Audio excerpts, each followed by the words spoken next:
मोहसिन नकवी को क्रिकेट का ज्यादा इल्म नहीं, फैसला करें वजारत संभालनी है या क्रिकेट बोर्ड। साबिक कप्तान कौमी क्रिकेट टीम शाहिद अफरीदी का कहना है कि chairman Pakistan cricket board Mohsin Naqvi को क्रिकेट का ज्यादा इल्म नहीं है। निजी टीवी के प्रोग्राम में शाहिद अफरीदी ने कहा कि चेयरमैन पीसीबी खुद फैसला करें, वजारत दाखिला संभालें या फिर पीसीबी, दोनों काम एक साथ नहीं हो सकते। हम खिलाड़ियों के साथ इंसाफ करेंगे तो नताइज बेहतर होंगे। दूसरी जानिब chairman Pakistan cricket board Mohsin Naqvi ने कौमी क्रिकेट टीम की कारकर्दगी की बेहतरी के लिए बड़े फैसले कर लिए। नेशनल क्रिकेट एकेडमी में होने वाले इजलास में मोहसिन नकवी का कहना था कि टीम के अंदर यूनिटी और इत्तेफाक नजर आना चाहिए। ग्रुपिंग करने वाले खिलाड़ियों को बर्दाश्त नहीं किया जाएगा।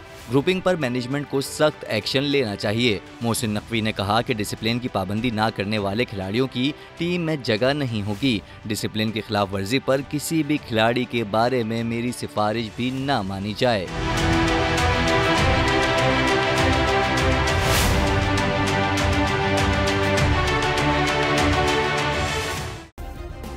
सब्सक्राइब करें और बेल दबाएं ताकि कोई खबर रह न जाए।